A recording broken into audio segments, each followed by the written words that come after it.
إن الحمد لله نحمده ونستعينه ونستغفره ونعوذ بالله من شرور أنفسنا ومن سيئات أعمالنا من يهد الله فلا مضل له ومن يضلل فلا هادي له أشهد أن لا إله إلا الله وحده لا شريك له وأشهد أن محمدا عبده ورسوله صلى الله عليه وعلى آله وصحبه وسلم تسليما كثيرا. Amma ba'd, ibu-ibu dan para akhwat yang dirahmati oleh Allah Subhanahu wa taala, Assalamualaikum warahmatullahi wabarakatuh.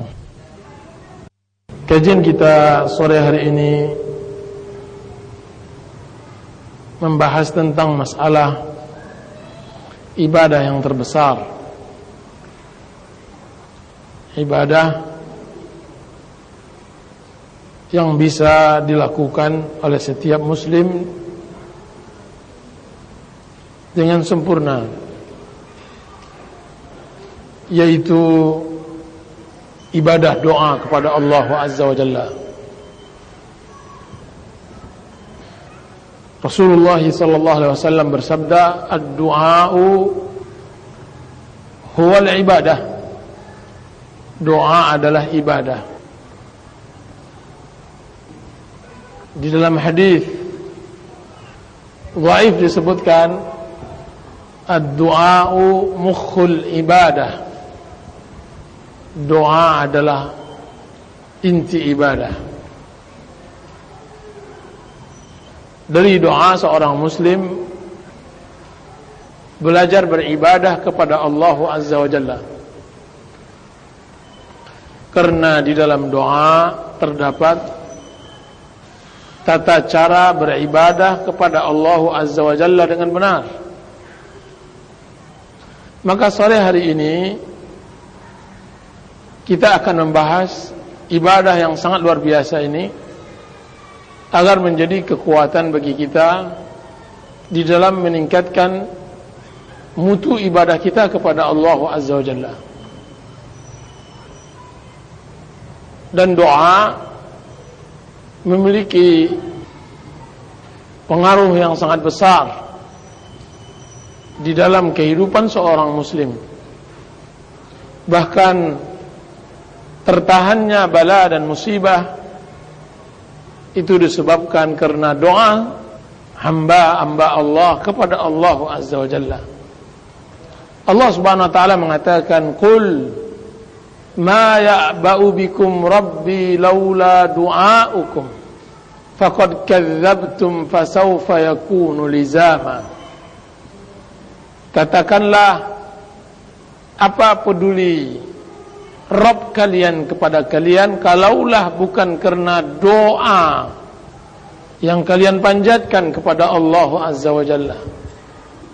Kalaulah bukan doa yang dipanjatkan oleh seorang muslim kepada Allah Azza wa Jalla, niscaya kita akan binasa, niscaya kita akan sengsara. Dengan doa seorang muslim bisa mendapatkan apa yang ia inginkan dari kebahagiaan dunia dan kebahagiaan akhirat. Dengan doa, Allah Subhanahu wa taala menjadikan sesuatu yang mustahil menjadi sesuatu kenyataan yang ada di dalam kehidupan.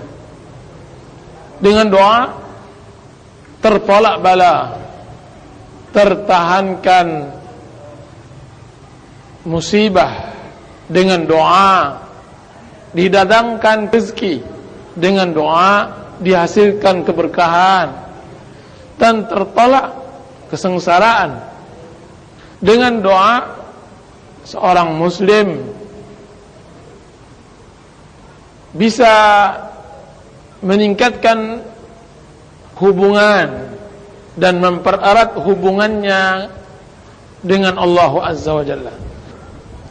Makanya orang-orang terpilih dari makhluk Allah Azza wa Jalla, dari kalangan Nabi dan Rasul, disebutkan oleh Allah Subhanahu wa taala bahwa mereka berdoa, yad'una rabbahum khaufan wa tama'a, berdoa kepada Allah Subhanahu wa taala dengan rasa takut dan tamak. Takut kalau doanya tidak diterima oleh Allah Azza wa Jal, dan tamak berharap sekali agar Allah Subhanahu wa taala memustajabkan doanya. Doa bagi seorang muslim adalah senjatanya. Doa dapat mengalahkan 1000 senjata. Doa dapat mengalahkan 1000 dinar. Doa dapat mengalahkan 1000 bala tentara.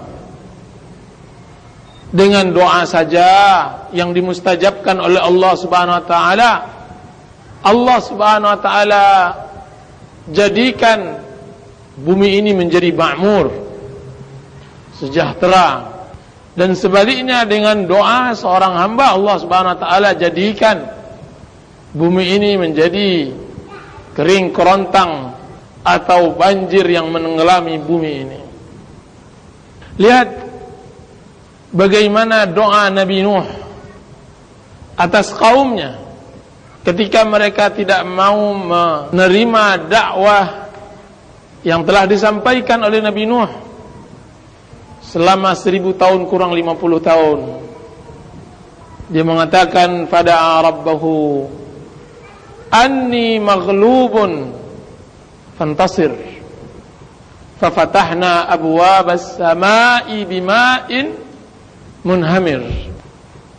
Lalu Nabi Nuh berdoa kepada Allah Azza wa Jal, anni maghlub, sesungguhnya aku kalah, aku tidak kuat, aku kalah, maka menangkanlah aku ya Rabb. Akibat doa tersebut, fafatahna abwabas samai bima'in munhamir, kami bukakan pintu-pintu langit dengan air yang mencurah. Allah tenggelamkan bumi dengan doa Nabi Nuh alaihissalam. Hanya dengan doanya. Nabi Zakaria setelah lama penantiannya mendapatkan anak dan sudah datang masa keputusasaan, maka dengan doanya Allah mustajabkan, Allah berikan kepadanya Yahya. Fastajabna lahu wa wahabna lahu Yahya. Fastajabna lah, maka kami mustajabkan untuknya dan kami berikan kepadanya Yahya. Dan doa Nabi Ayyub yang mengatakan, Rabbi inni massaniyad durru wa anta arhamur rahimin. Ya Allah, sungguhnya aku telah ditimpakan penyakit sedangkan engkau adalah zat yang maha pengasih.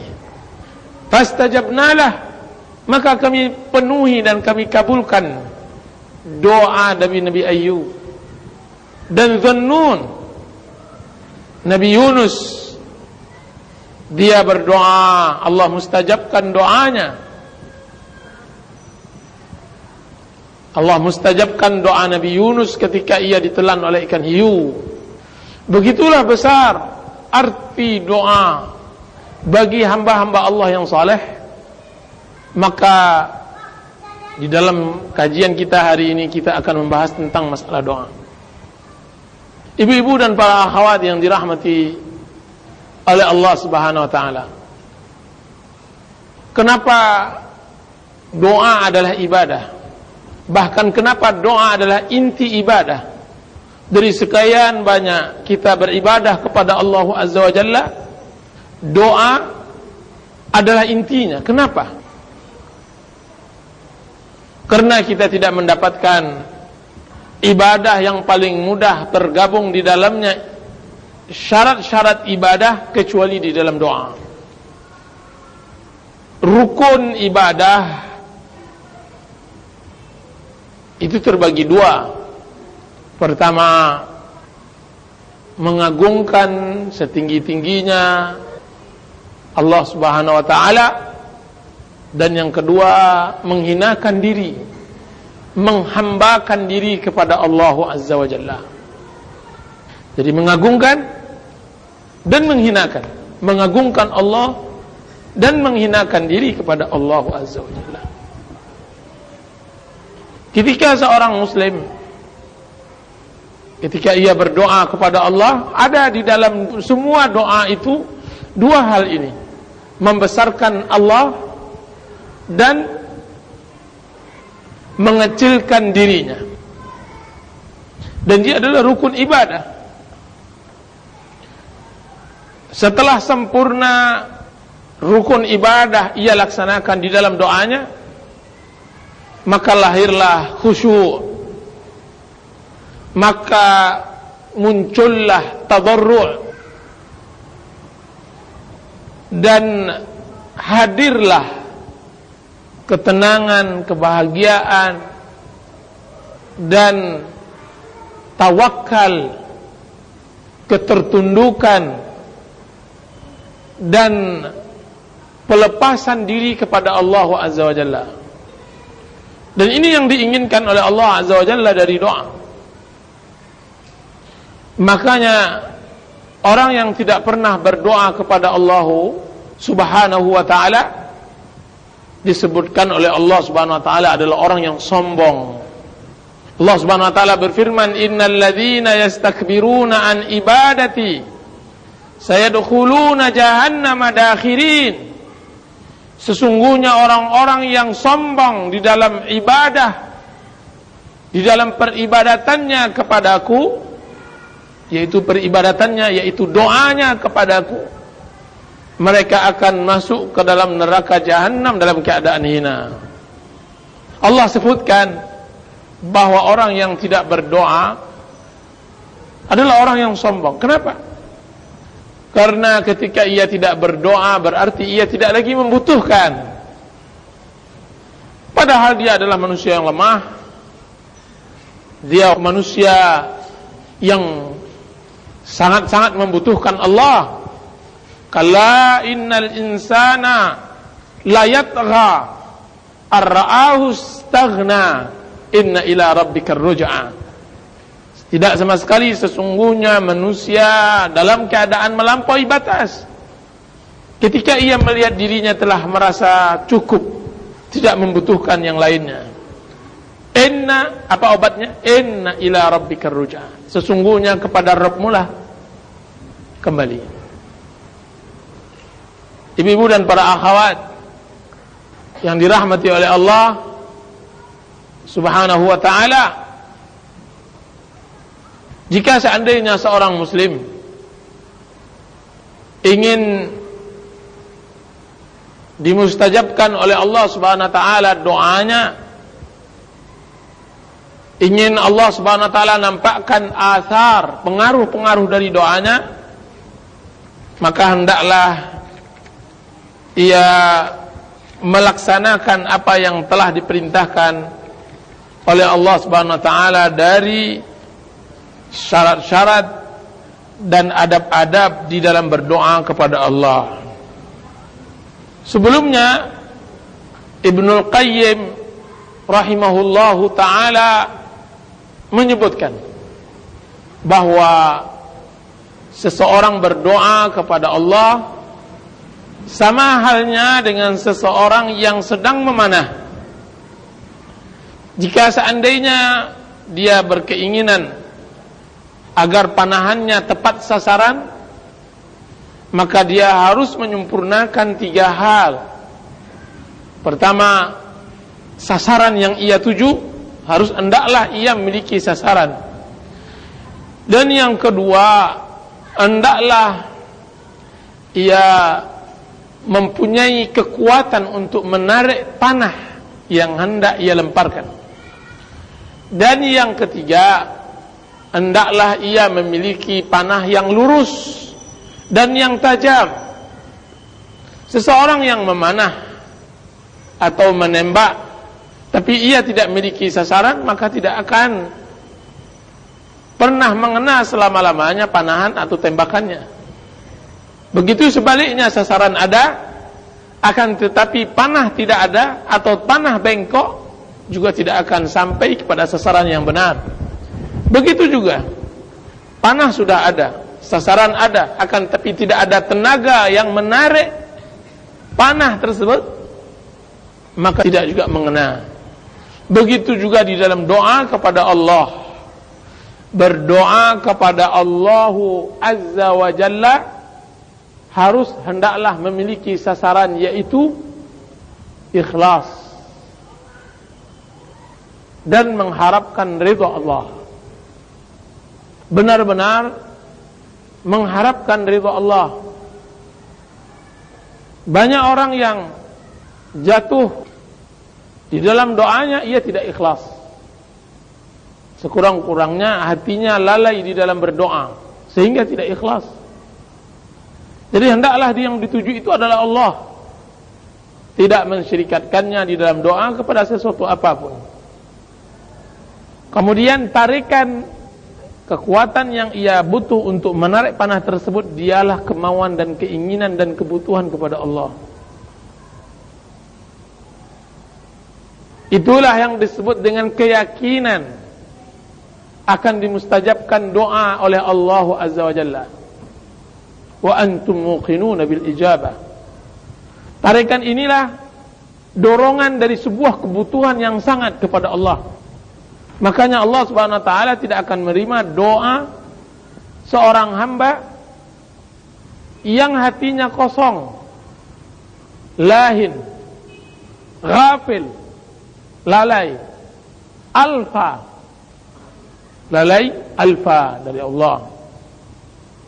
Ibu-ibu dan para akhwat yang dirahmati oleh Allah Subhanahu wa taala, ada sebuah cerita bahwa diundanglah seorang buya ke salah satu rumah yang baru dinaiki, syukuran, walimahan. Syukuran untuk naik rumah. Kemudian berkumpullah masyarakat sekitarnya. Ketika semuanya berkumpul, disuruhlah oleh pemilik rumah untuk memulai dengan doa. Maka tidak ada lain kecuali buya yang mengangkat tangan kemudian berdoa bersama-sama. Bolehlah buya tadi mengucapkan Alhamdulillah Rabbil Alamin, muqaddimah dari doa, kemudian buya tadi berdoa pula. Diaminkan oleh jamaah. Tapi bersamaan dengan itu, piring pun diedarkan, sambal-sambal pun diedarkan. Kebetulan lewat pula di depan buya, buya itu menggesernya pula. Rabbana atina fid dunya hasanah, amin, kata yang lain. Piring ia geser, kemudian doa ia lanjutkan. Yang seperti itu sudah pasti tidak dimustajabkan oleh Allah Azza wa Jalla. Belum lagi tidak ada anjurannya doa bersama. Tapi coba lihat bagaimana lalainya hati. Tangan mengangkat piring, kemudian yang tangan satu lagi mengaminkan doa bagi sang buya yang telah membaca doa itu. Jadi ibu-ibu dan para akhwat yang dirahmati oleh Allah Subhanahu wa taala, panahnya itu adalah kemauan dan keinginan. Dan yang ketiga adalah panah yang lurus tajam. Dia adalah senjata, yaitu doa yang ia akan panjatkan ke hadapan Allah. Semakin tajam panah tersebut dan semakin lurus, semakin tepat sasarannya. Begitu juga doa itu semakin benar cara penyampaiannya, kalimat-kalimatnya, pilihan kata-katanya, maka dia semakin akan dikabulkan oleh Allah. Syarat-syarat doa ibu-ibu yang harus kita tunaikan di dalam berdoa, hendaklah seorang muslim yang berdoa tersebut memiliki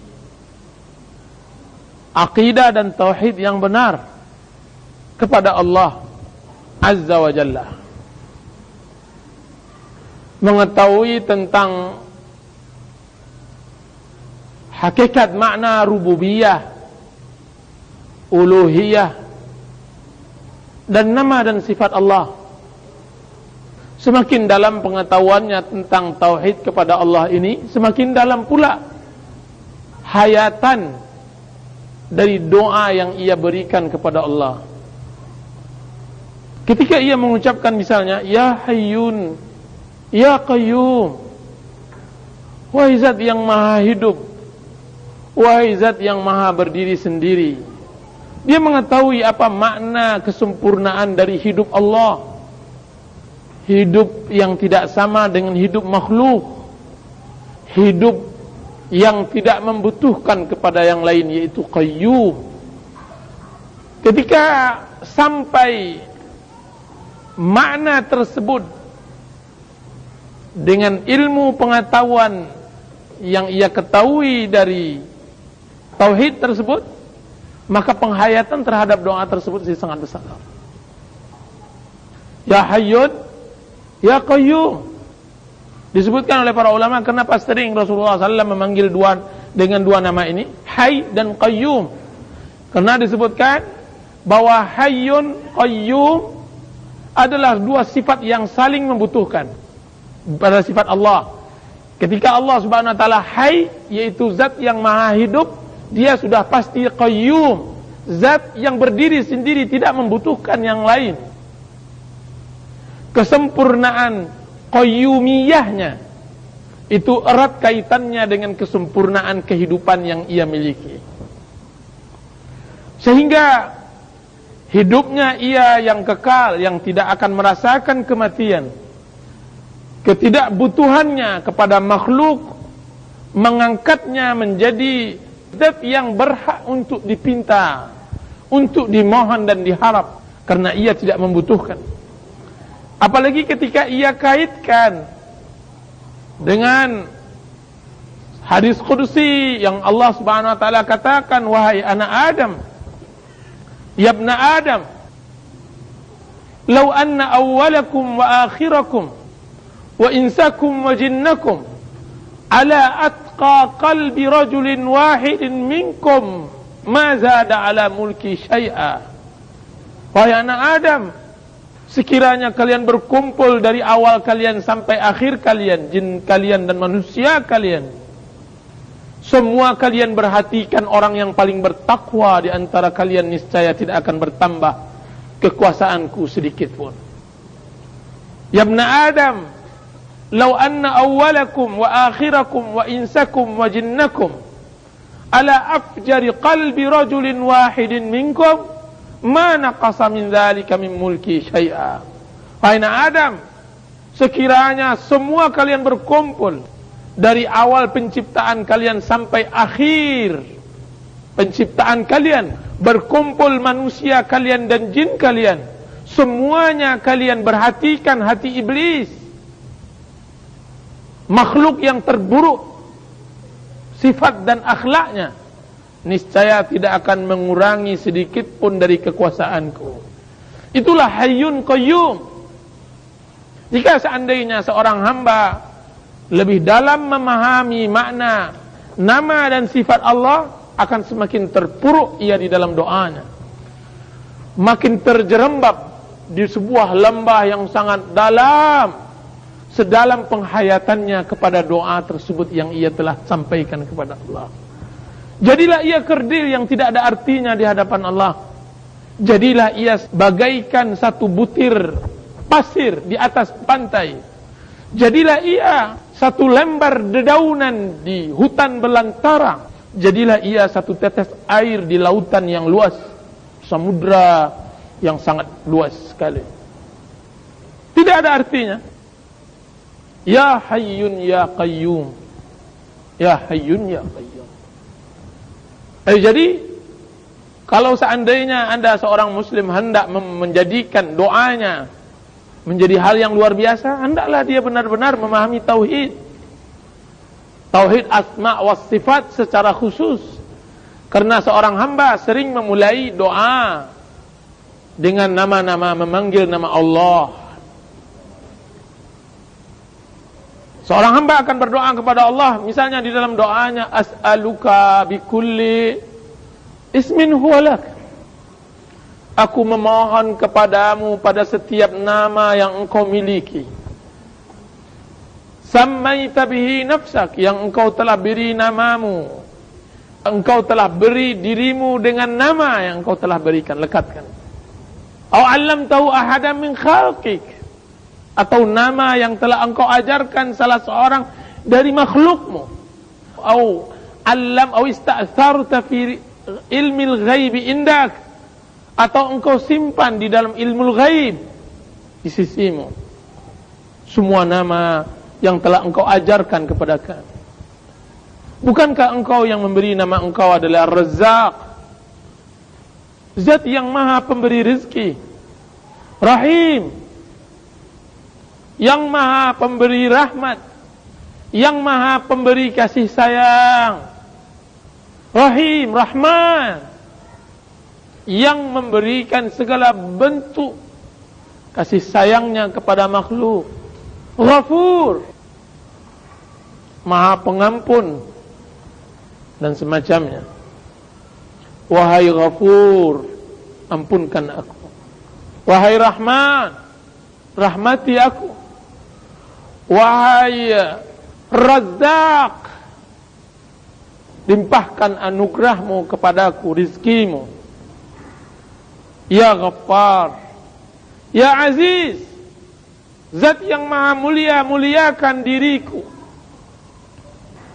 Ya Malikal Mulk, wahai Zat yang memiliki kerajaan, angkat diriku. Ketika seorang muslim bermuamalah dengan nama-nama tersebut, maka akan menjadi luar biasa doa yang ia panjatkan kepada Allah SWT. Syarat yang berikutnya, hendaklah seorang yang berdoa kepada Allah Azza wa Jalla menyempurnakan keikhlasan di dalam doanya dan mutaba'ah. Ikhlas dan mutaba'ah.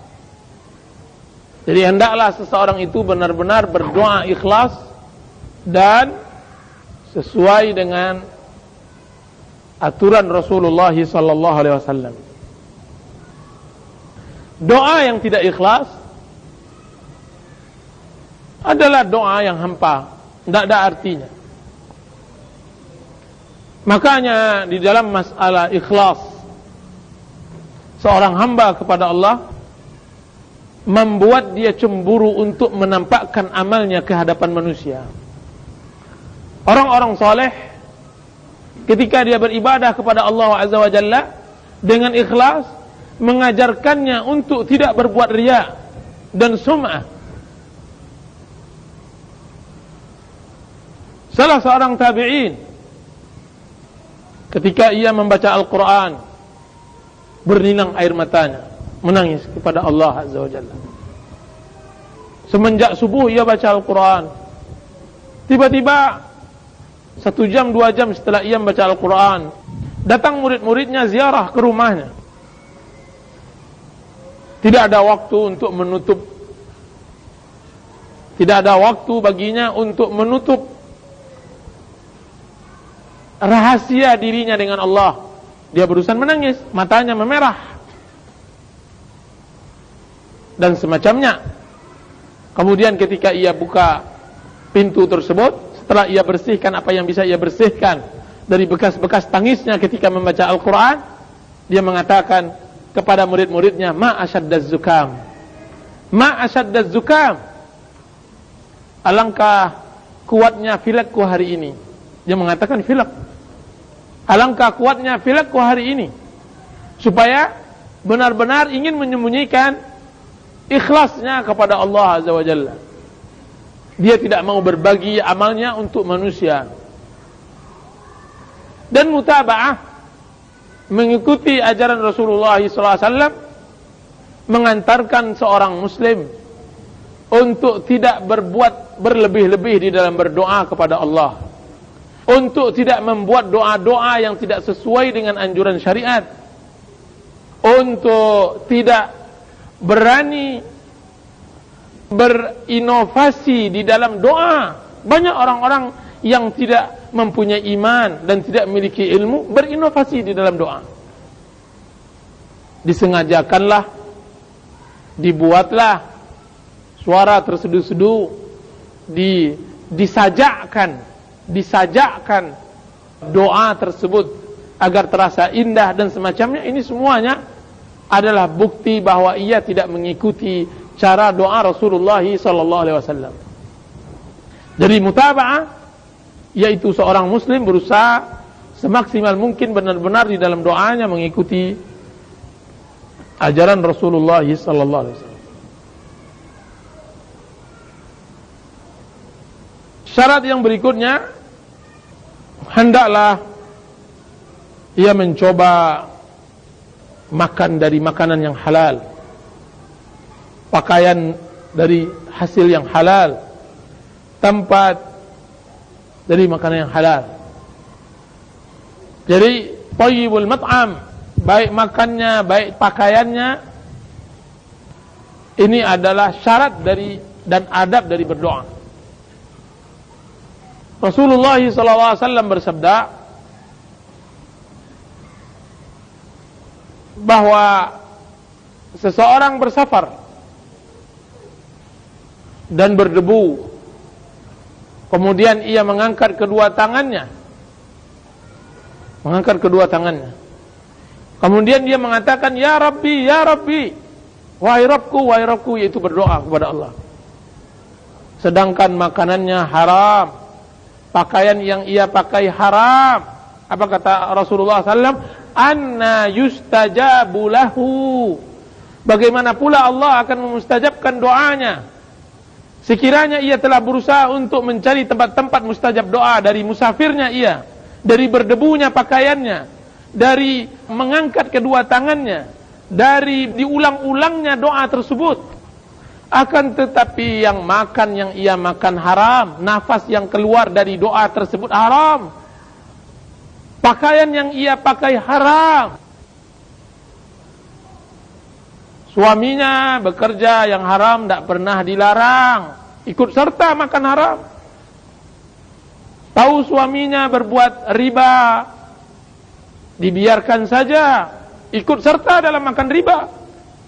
Tahu suaminya mencari harta dengan cara sogok menyogok, haram, ikut serta di dalam juga. Tahu suaminya mulai bernani main judi di dalam perdagangan, ikut serta dan didiamkan juga, haram. Bagaimana pula kita berdoa untuk perbaikan anak, agar anak-anak itu soleh, Allah akan mustajabkan doa kita, anak-anak menjadi soleh. Bagaimana pula rumah tangga akan bahagia pada setiap solat yang kita berikan kepada Allah, Ya Allah berikan kepada saya kebahagiaan di dalam rumah tangga, padahal makanan kita haram. Anna yustajabulah, mana mustajab, bagaimana Allah akan mustajabkan doa yang kita panjatkan kepada Allah Azza wa Jalla.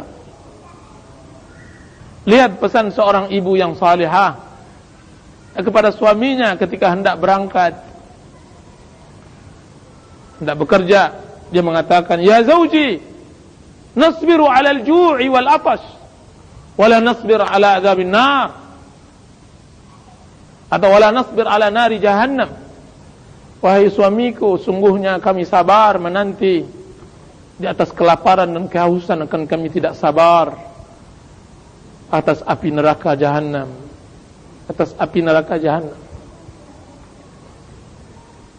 Thayyibul mat'am, di antara salah satu mustajabnya doa. Di antara adab dia berdoa adalah amar ma'ruf nahi munkar, amaran bil ma'rufi wa nahaan 'anil munkar. Amar ma'ruf nahi munkar, ketika ia melihat kemungkaran ia larang, ketika ia melihat ma'ruf ia berikan motivasi, semangat. Ketika dilihatnya saudaranya berbuat mungkar, ia larang dengan hikmah dan nasihat yang benar. Ketika ia lihat saudaranya dalam berbuat kebaikan, maka ia dorong untuk lebih banyak berbuat kebaikan tersebut. Di antara syarat dan adab berdoa kepada Allah Azza wa Jalla, yaitu hendaklah membuka doa tersebut dengan memuja-muji Allah dan bersalawat dan bersalam kepada penutup para nabi dan rasul Muhammad bin Abdullah salawatullahi wa salamuhu alaihi. Memuji Allah. Alhamdulillah alladzi anzala ala abdihi alkitaba wa lam yaj'al lahu 'iwaja. Alhamdulillahilladzi hadana li hadza wa ma kunna linahtadiya. Puji Allah Subhanahu wa taala. Allahumma inni 'abduk ibnu 'abdik ibnu amatik nasiyati biyadik. Sama halnya dengan seseorang yang hendak berharap kepada seorang raja, dia ingin sesuatu yang akan ia ajukan kepada raja tersebut. Sebelum dia mengajukan permintaannya, dia hendaklah memuji raja itu. Dia hendaklah dia memanjatkan puja-puji kepada raja tersebut. Lakal hamdu. Di antara doa misalnya, segala puji bagimu ya Allah, Engkaulah qayyumus samawati wal ard. Segala puji bagimu ya Allah, Engkaulah zat yang telah memberikan kepadaku nikmat. Segala puji bagimu ya Allah, yang Engkau telah menurunkan Rasulmu yang mulia, yang telah menurunkan kitabmu yang mulia, yang telah menurunkan nikmat dan segala berkah kehidupan. Lakal hamdu.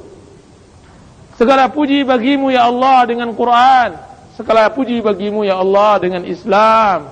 Segala puji bagimu ya Allah dengan iman. Segala puji bagimu ya Allah dengan kesehatan dan kebahagiaan hidup. Untukmu segala pujian. Lakal hamdu bil Quran, walakal hamdu bil iman. Kabatta aduwana. Engkau yang telah menghalangi musuh-musuh kami terhadap kami. Engkau menampakkan ketenangan kepada kami. Engkau berikan kepada kami nikmat. Jadi puja-puji Allah dari seperti itu gayanya. Jadi memulainya. Syarat-syarat yang berikutnya,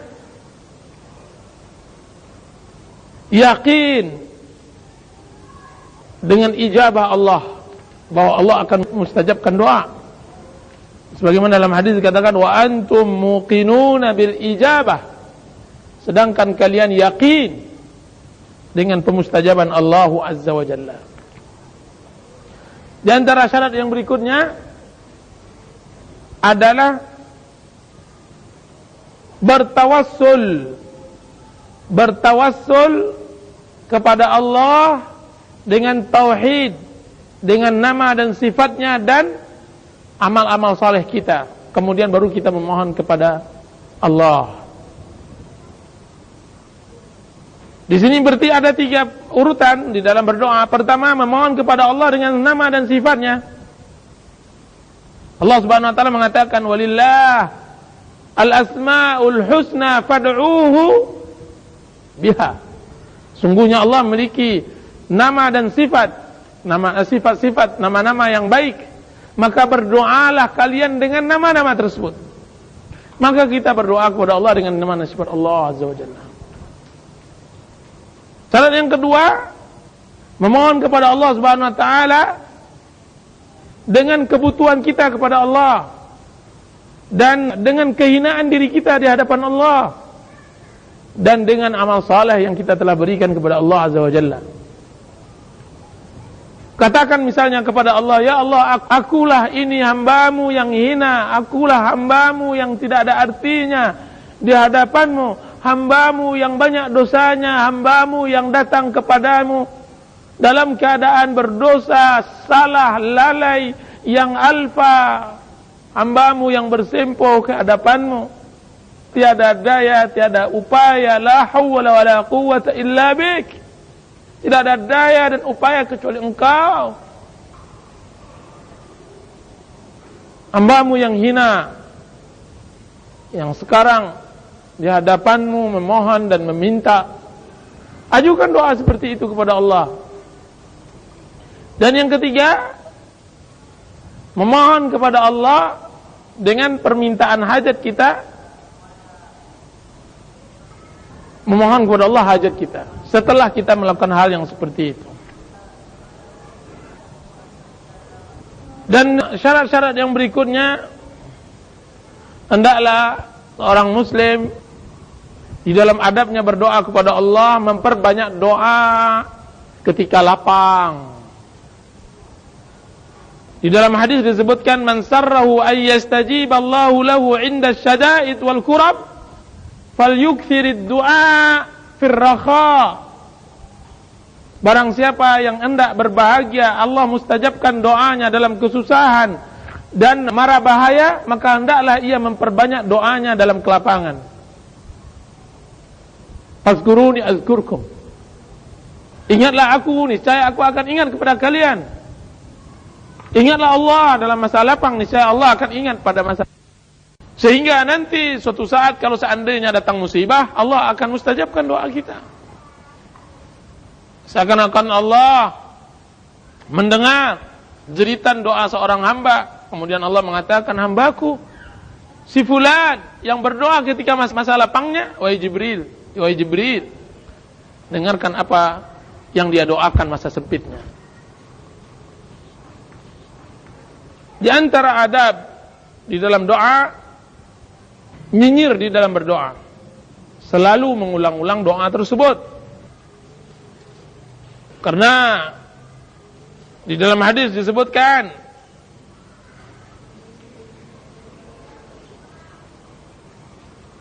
bahwa Allah tidak akan bosan sampai seorang hamba bosan kepada Allah. Dan sungguhnya orang yang nyinyir berdoa kepada Allah, meminta selalu, sebagaimana dalam hikmah Arab, man adma'a qara'al bab walaj.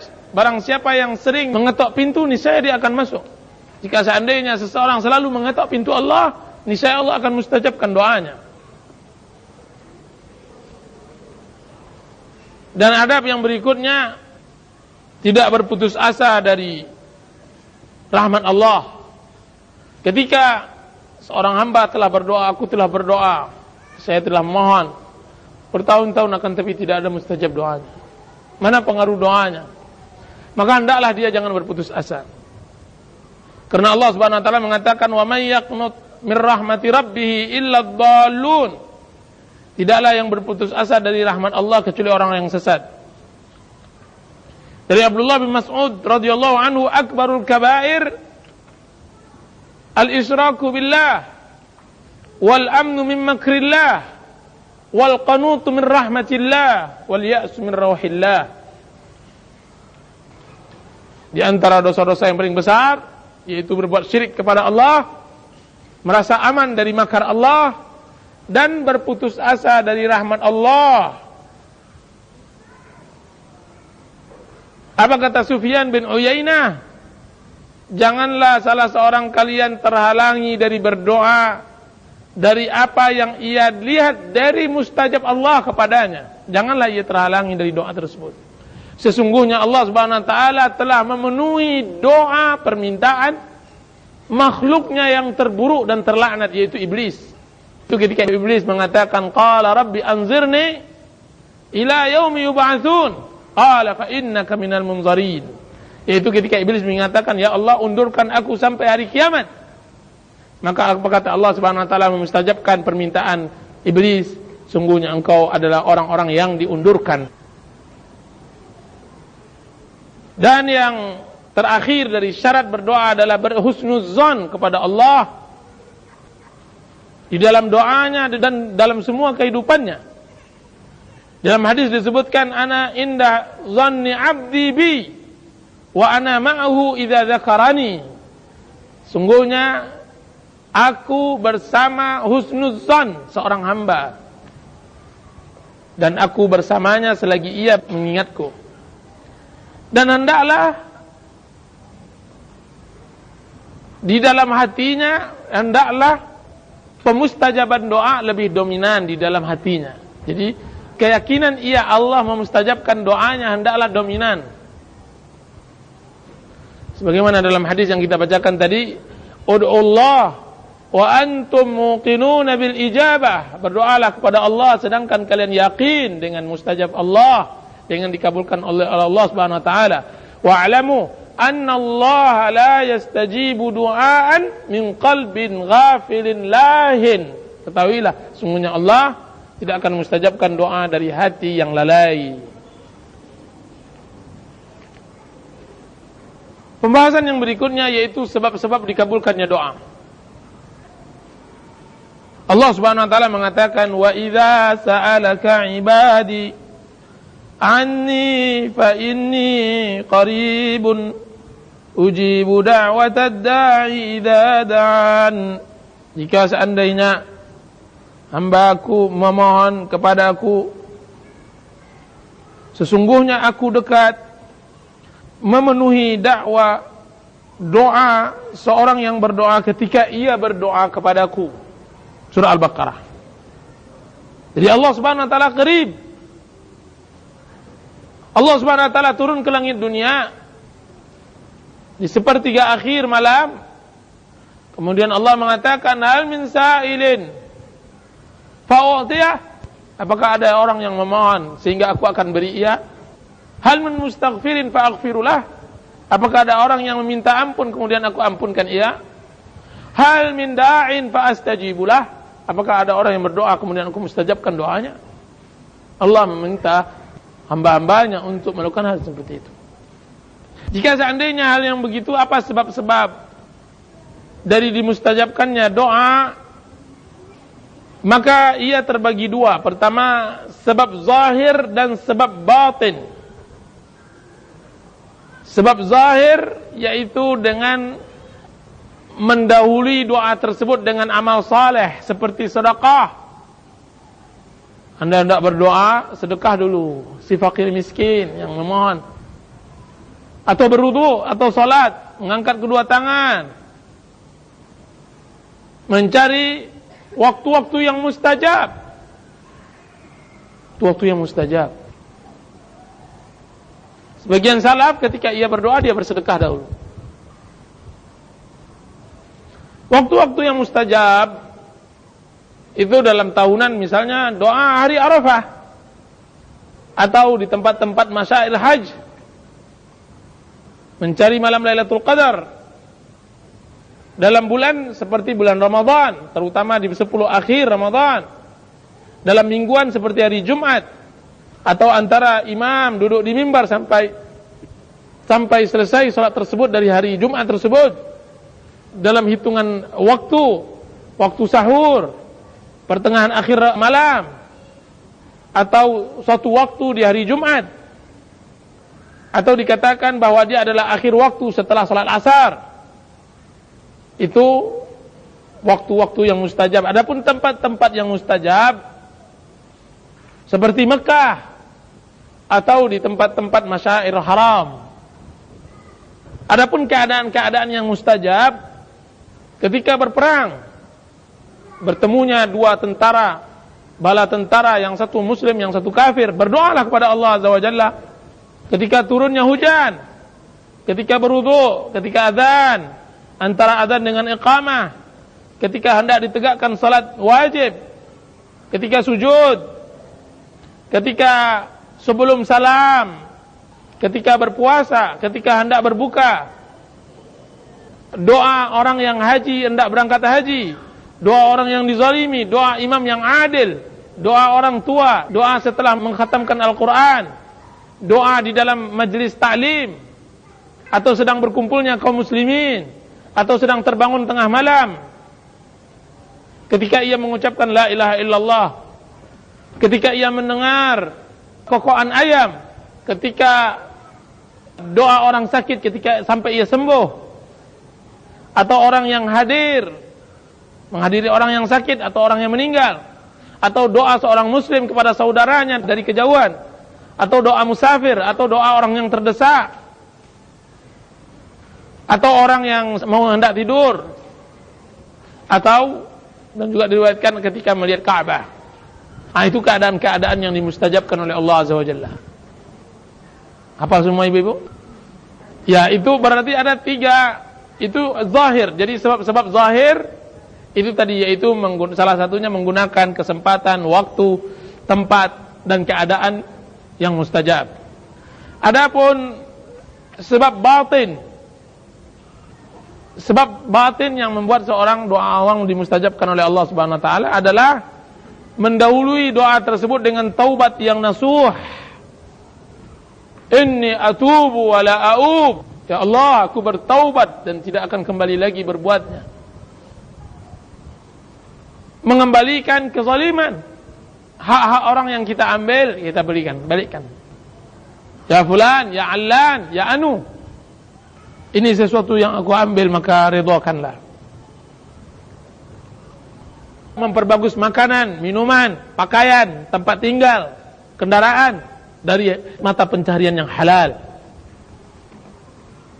Di antara sebab-sebab batin, menjauhi semua dosa dan maksiat. Di antara sebab-sebab yang batin, menjauhi segala syubhat. Di antara sebab-sebab yang batin, menghadirkan hati, yakin kepada Allah, kuat harapan kepada Allah, dan penyerahan diri kepada Allah. Penyerahan diri kepada Allah dan menjauhi keputusasaan. 6.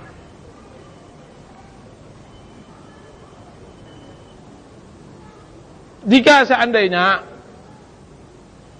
Allah Subhanahu wa taala telah beri taufik seorang hamba untuk belajar berdoa kepada Allah, maka berhati-hatilah akan sebab-sebab tidak dikabulkannya doa. Di antaranya adalah yaitu asal doa tersebut memang lemah. Doa itu lemah memang pada dasarnya. Bagaimana tidak lemah?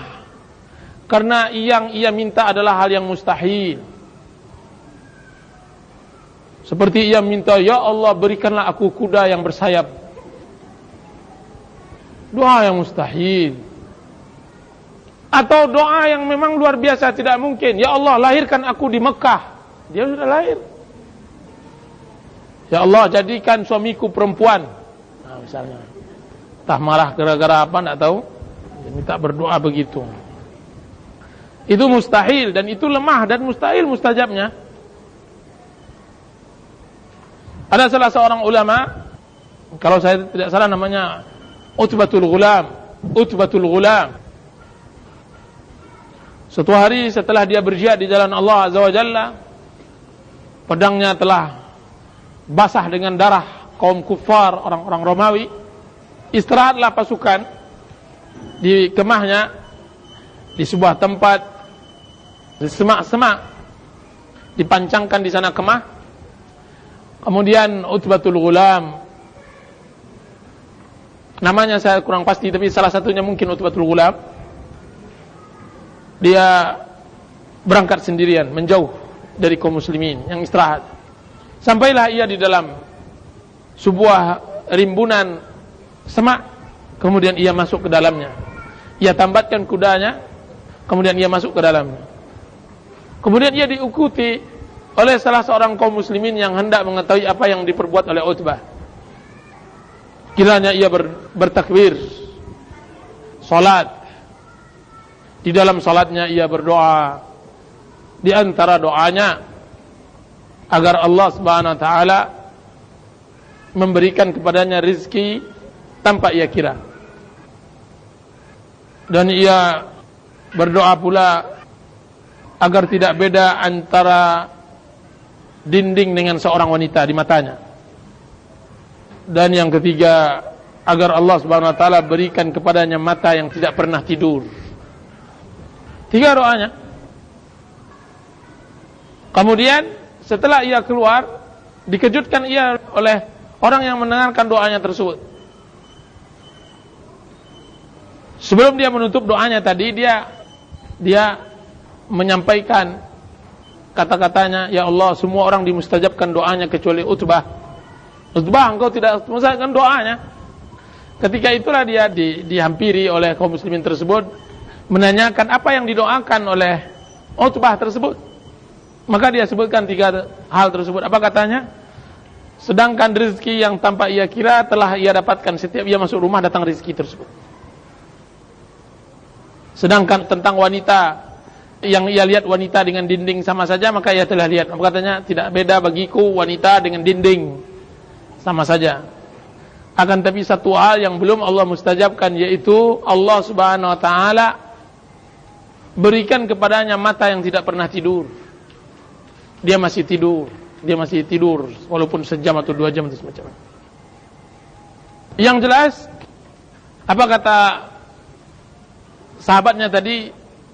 Subhanallah, wahai Utbah, sesungguhnya Allah Subhanahu wa taala tidak mustajabkan doa engkau yang ketiga tersebut bukan karena apa-apa, akan tapi karena bukti kasih sayang Allah kepada engkau.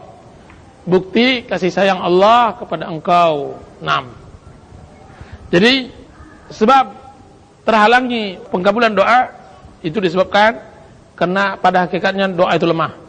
Atau yang kedua, karena orang yang berdoa itu lemah, karena lemahnya hatinya ketika menghadap Allah. Seperti lemahnya orang yang hendak meminta kepada petinggi, seorang raja, akan tapi dia tidak pandai cara memintanya kepada raja tersebut. Ketika sampai di hadapannya, maka tidak ada ucapan yang bisa keluar. Ada. Tidak bisa, akhirnya tidak mustajab. Karena lemah orang tersebut. Atau yang ketiga, yaitu penghalangnya disebabkan karena ia telah melakukan sesuatu maksiat kepada Allah. Seperti makan yang haram, minum yang haram, tempat tinggal yang haram, atau bekerja dalam pekerjaan yang haram dan semacamnya. Begitu juga maksiat, bid'ah dan yang lainnya. Ya, itu 3 sebab-sebab terhalanginya doa. Mudah-mudahan ada manfaatnya. Wa sallallahu ala nabiyyina Muhammadin wa ala alihi wa sahbihi wasallam. Wassalamualaikum warahmatullahi wabarakatuh. Silakan, ada pertanyaan Ibu-ibu. Di sini ada pertanyaan, apa hukumnya mengangkat tangan di dalam berdoa? Hukum mengangkat tangan di dalam berdoa adalah syarat dimustajabkannya doa. Jadi hukum mengangkat tangan di dalam berdoa itu dianjurkan, bahkan dia adalah syarat dimustajabkannya doa kita. Jadi hukum asal di dalam berdoa mengangkat tangan. Dan mengangkat tangan itu,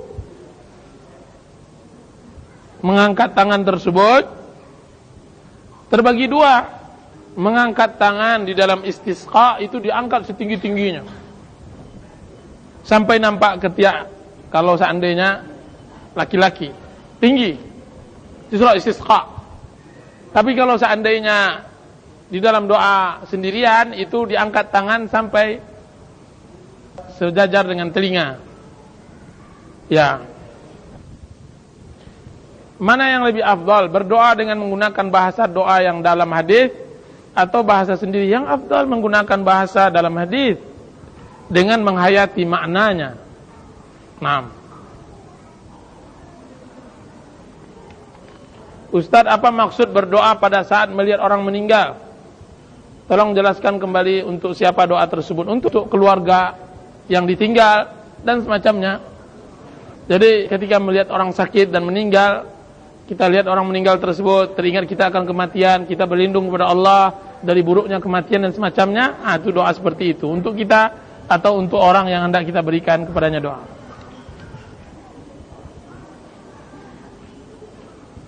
Ustaz, apakah boleh kita berzikir sambil mengerjakan pekerjaan rumah tangga? Dan apakah zikir itu diterima oleh Allah? Ya. Fazkurullaha kadzikrikum aba'akum. Berzikirlah kalian seperti kalian menyebutkan orang-orang tua kalian. Alladzina yadhkuruna Allaha qiyaman wa qu'udan wa 'ala junubihim. Orang-orang yang berzikir kepada Allah dalam keadaan berdiri, dalam keadaan duduk, dan dalam keadaan berbaring. Jadi boleh berzikir sambil mengerjakan pekerjaan rumah, dan itu afdal. 6.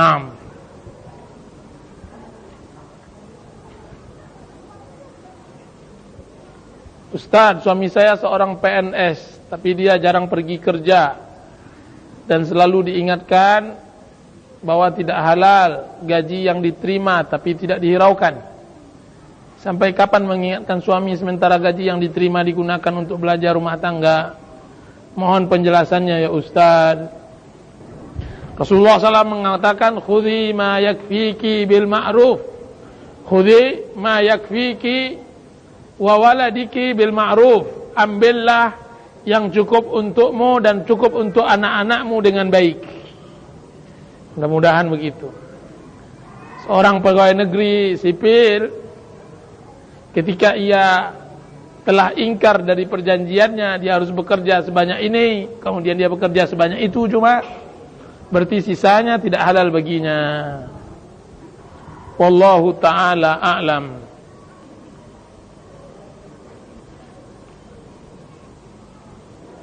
Ustaz, bagaimana dengan kaset CD Asmaul Husna yang disyairkan tapi tanpa musik? Di situ ada dicantumkan artinya dan tulisannya, apakah dibolehkan untuk mempelajarinya terutama bagi anak-anak? Ya boleh, kalau seandainya dia tanpa musik. Tapi jangan didoakan seperti melanturkan syair. Jadi diajarkan supaya mereka hafal. Mudah-mudahan insyaallah ta'ala boleh. Allah ta'ala alam. Karena seorang medis dan membuka praktek bersalin di rumah atau klinik, ada rasa hati kepingin memakai cadar, cuma anak ada rasa kendala dari faktor lingkungan, tempat tinggal dan profesi. Yang anak tanyakan, apa hukum dari cadar? Apakah berdosa tidak memakai cadar? Hukum cadar para ulama berselisih. Setelah mereka sepakat, tidak ada seorang pun yang memakruhkan. Semuanya minimal menjawab hukum cadar tersebut sunnah yang dianjurkan untuk melakukan. Para ulama berselisih tentang masalah ini. Sebagian ulama mewajibkan dan sebagian ulama menganjurkan, mengatakan bahwa menggunakan cadar itu sunnah. Apakah berdosa tidak memakai cadar? Tergantung dari yang rajih, yang kuat menurut kita. Kalau seandainya hukumnya wajib, berarti dia berdosa. Jadi kalau dia sunnah, maka dia tidak berdosa. Dan bagaimana hukum dari profesi anak, yaitu tenaga medis? Jika seandainya di dalam pekerjaan tersebut tidak ada maksiatnya, tidak ada ikhtilat, tidak ada khalwat dan semacamnya, maka dia halal setelah ia menunaikan hak dan kewajiban. Kalau seandainya dia seorang ibu atau seorang istri, wallahu ta'ala a'lam.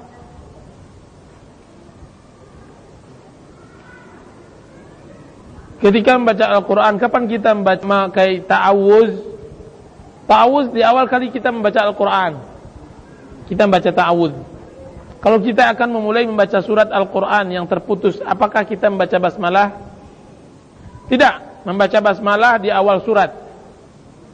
Dan di awal kali membaca Al-Quran, di awal surat dan di awal kali memulai membaca Al-Quran. Memulai membaca Al-Quran. Kan tapi kalau terputus sebentar, tidak perlu mengulangnya. Saya rasa cukup di sini dulu kajian kita. Mudah-mudahan ada manfaatnya. Wassallallahu ala nabiyina Muhammadin wa ala alihi washabbihi wasallam. Wassalamu alaikum warahmatullahi wabarakatuh.